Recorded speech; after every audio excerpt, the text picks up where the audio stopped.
How's it going, Jets fans? My name is Alex with my co-host here, Ryan Moran. Yesterday's game, rather depressing. We saw a lot of negatives from this Jets team. The defense, did as well as they could have done, and the offense just really did not show up to play, and specifically Zach Wilson. That's a conversation that we're going to have tomorrow regarding Zach, his growth, development, or lack thereof, rather, and kind of just where we go from here. Like, what do the Jets do right now? Zach Wilson's supposed to be the future, and right now they're staring down the barrel of another quarterback, leaving early or just not becoming who they thought, whether it be Chad Pennington or Mark Sanchez or Geno Smith. Like, they've gone through so many quarterbacks. There has to be something going on with the coaches and not just these players, because they are talented. Look at what Geno Smith is doing in Seattle right now.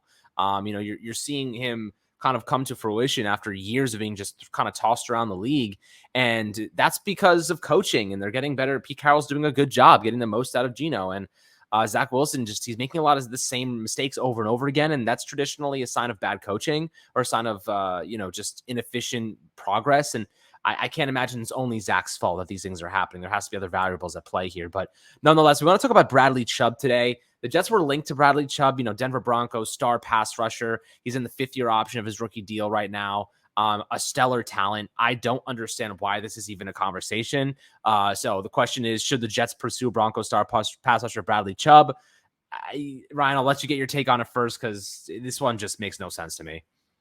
I agree with you, Alex. It doesn't necessarily make, a ton of sense from the Jets' standpoint at this point. I think what you do love is that Joe Douglas he's always ready and eager, I think, to just pull the trigger and make a splash. And I think Chubb would certainly provide that. But you just look at the construction of the Jets roster at the moment, it doesn't necessarily add up in any way. I mean, if anything, this defensive line is so deep at the moment that a healthy Jermaine Johnson was on the inactive list for yesterday's game. I mean, that's just how many guys they're consistently rotating. They're legit 10 deep on the defensive front. And I think if there's any group, on the defense you'd want to add at, it'd probably be defensive tackle. I mean, they constantly rotate, and I think that's where the drop-off is from Quinnen Williams and Sheldon Rankins to Nathan Shepard and Solomon Thomas, who, Shepard the last couple of weeks has given some, timely pressures, but that's where the drop-off is, I think, with this defensive front. And you just look at the edge position in general with Carl, JFM, Jacob Martin, Bryce Huff, Michael Clemens, Jermaine, Vinny Curry. I mean, that's 7 players right there I just rattled off. So I think the move for Chubb, knowing he's got a pretty, hefty salary due for the rest of this year, you're probably parting ways with a first-round pick or at least a second, and you're paying him a big contract. And if he's not dealt by tomorrow's deadline, he's probably going to be a free agent at the end of the year. If, obviously the Jets and the Dolphins were the 2 reported teams. If neither one ends up striking a deal and he remains with the Broncos, he's obviously set for free agency after the year. So I'm with you. It's exciting. I mean, you're talking about a guy who's 26 years old, 6'4", 275 pounds with 4.6 speed. He's been dominant this year, 5.5 sacks, former top 6 pick. There's a lot to like with Chubb, and, he's still very young, entering his prime years. But at this point in time, I don't necessarily think it makes a ton of sense. And just before I give it back to you, I mean, a couple of team stats that I thought were pretty key indicators in yesterday's game and why the Jets lost. It was the second week in a row in which the time of possession battle just really did not go in any favor for the Jets. They didn't even have the ball for 25 minutes yesterday, and I think it really took the life out of them, because in the first half, that was when the offense was kind of clicking up until the turnover within the final 2 minutes there in the second quarter. The offense was in pretty good sync, but they just didn't have the ball a ton. And I think that's really the only issue really with the defense yesterday was just the third downs in the first half, and not just third downs, but third and longs that they were allowing the Patriots to convert and keep drives alive. The penalties, I mean, the Jets actually somehow won that battle, but of course, we know the JFM one really took the life out of the team. So that's a timely mistake. You lose the turnovers 3-1, never a good thing. And then on third down, I mean, the Jets were 5 of 14 and the Patriots were 6 of 19, obviously, like I said, with a lot of success in the first half. So the Jets, in the key team departments yesterday didn't necessarily help themselves as well as on special teams. I mean, the Jets special teams has been a reliable, really great unit, especially most of these wins this year, like I broke down on an episode last week. But, across the board, it just really wasn't the day for the Jets yesterday. And I think that's why you're seeing some of this Chubb stuff and why it's encouraging. Like I said, from JD, he senses that this team is a playoff caliber roster, and however you can add to it. But I think ideally it'd probably be an offensive tackle, D tackle, or a safety.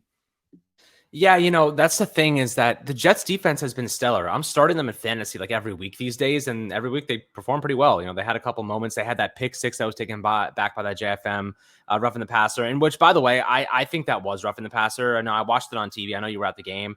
I was arguing with some of my Jets fan friends, and he left his feet, hit him high after the ball was released. It was probably one of the more like obvious calls this year, in my opinion. I think other calls, not so much, but that one was you'd have to be smarter at the end of the day. And I think that he put himself in a position where they could easily call that, and they did. And it wiped away a pick six. And that was going to be a pick six. That throw was not because he got hit. That throw was because Mac Jones sucks. And ultimately, that's kind of what the Jets faced yesterday. They lost because their offense sucked. They lost because they kept their defense on the field the whole game, and they couldn't get off the field. And Zach Wilson threw 3 interceptions. 2 of them came in the second half. So if you're looking at what the Jets should do right now, getting a pass rusher is like the last thing on the list. You have so much good talent there. They're getting pressure with rushing 4. They're sending some occasional blitzes off the edge in addition to their pass rushers. Right now, you have 2 amazing cornerbacks. So LaMarcus Joyner's playing out of his mind. Quincy Williams looks stout against the run. CJ Mosley is CJ Mosley. He's a stud. If you're looking at the offensive side, I think you're right on it. I think that tackle's probably the best thing to allocate resources to if you're going to go that direction, because mainly you can't replace Zach Wilson. You got really good tight ends. Tyler Conklin had 2 touchdowns yesterday. He was absolute monster. So he was a stud. Zach Wilson loves him. Garrett Wilson looked awesome too. He had a great game. And, James Robinson and, Michael Carter had some moments, Carter a little bit more so. I think Robinson's still easing his way into this unit, but they missed Breece Hall like a lot. They missed him a lot. That acceleration, that flashy moment, the spark he provides, not having him was detrimental to their success yesterday. And I think that ultimately that's going to be something they have to work around. And as we mentioned all week, the way to work around that is for Zach Wilson to elevate his game. He had decent protection. Yes. Could it have been better? Absolutely.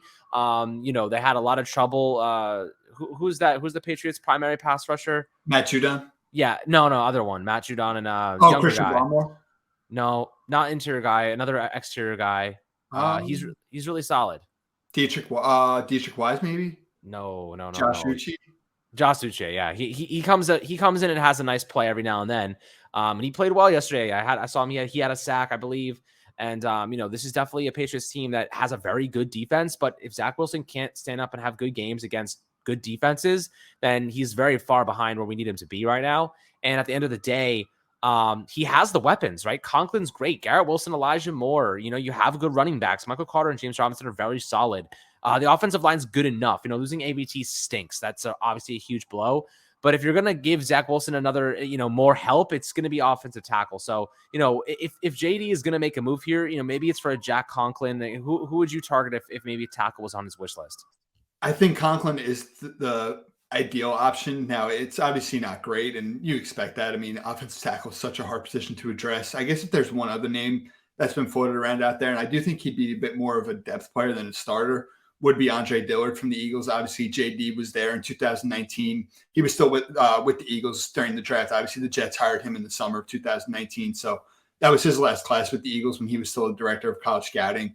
Dillard is a former first-round pick with some athleticism, but hasn't really played a ton. And they've obviously got Jordan Mailata and Lane Johnson, arguably the best tackle duo in the NFL. So Dillard's really kind of been on the bench and is in a contract year similar to Bradley Chubb, to where he's a free agent at the end of the year.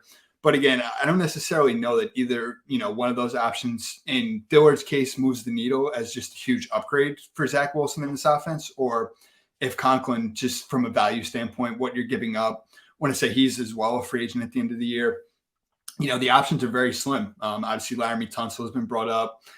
Taylor Moton's name, he's been thrown around out there. But again, don't necessarily see, any of these guys as logical fits at this point in time. And, the good thing is that George Fant is eligible to return from injured reserve. Max Mitchell is this upcoming week. So we got to hope for some good news there with both of those guys. And if you can get at least one of them back, it provides an upgrade over there at right tackle over, what Cedric Ogbuehi has given the Jets the last 2 games. After you lose Elijah Vera Tucker and, these losses of Breece, ABT, not having Corey Davis, obviously Elijah Moore still kind of being in the doghouse yesterday. I think he only played like 10 snaps.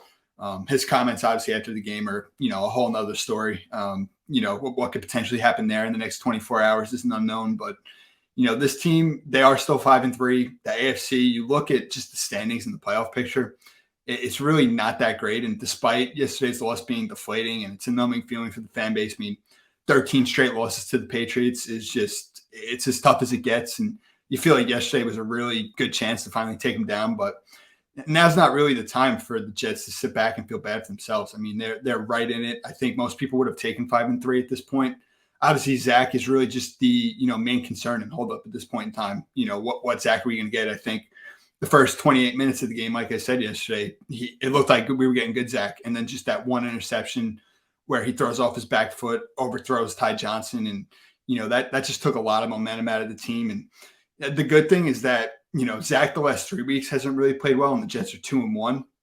I think the difference now is those 2 wins he kind of gets by and maybe isn't as criticized. Now, I mean, you're seeing it yesterday. He was speaking with an attitude, which I think you want to see in his post-game press conference. You want to see that he is mad and he knows he's got to be better because this team is so talented.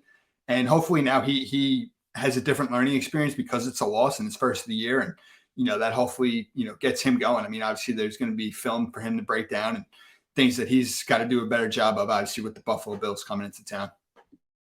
Yeah, I mean, you want to see him care at the end of the day, but at the same time, it's like, clean football keeps you in games, right? The Jets lost yesterday because Zach Wilson played bad. That's just, I mean, the second half, he was a different player than the first half. And it seems like he loses his confidence really quickly. He has a lot of trouble forgetting about that last throw, forgetting about that turnover, and just, moving on from it. He tends to compound on mistakes. He makes one mistake and then suddenly there's 2 or 3 more. You got to throw the football away. You can't throw the football away in bounds. You know what I mean? Like, this is basic, like, high school level stuff. We would have never seen him do that at Boise State.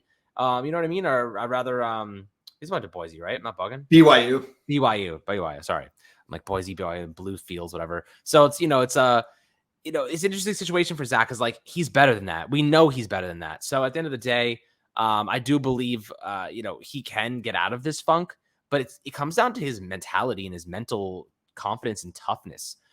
Because those mistakes, you got to overcome them if you're a quarterback. There's no way you're winning a playoff game if you throw a turnover and it's, you ever watch Tom Brady throw a turnover? He throws 3 touchdowns right after. You know what I mean? Like, it fuels him. Mistakes fuel him. That's Zach Wilson. He lets mistakes get to him. And I think that's what we're seeing right now is he's got all the talent in the world. He's just mentally not there yet. He needs to get better and clean up his game. And if he plays clean football, the Jets will win more games, and their defense is good enough to keep them in them and make plays to give them a chances to win. So that's ultimately how it goes. But tomorrow we'll dive into Zach Wilson, take a look at some of the film, what he did wrong, and the mistakes that you just can't make as an NFL quarterback. But and from both of our perspectives, Bradley Chubb, no need for him. There was a dumb, whoever came up with that to begin with, makes no sense to me logically. If you're going to spend assets, do it to improve Zach Wilson, not to improve an already phenomenal defensive unit. That makes no sense. So, that's my take. Ryan agrees. Love to hear your perspectives and opinions below in the YouTube comments. As always, my friends, make sure to like and subscribe. And we'll catch you guys on the next Fireside Jets episode.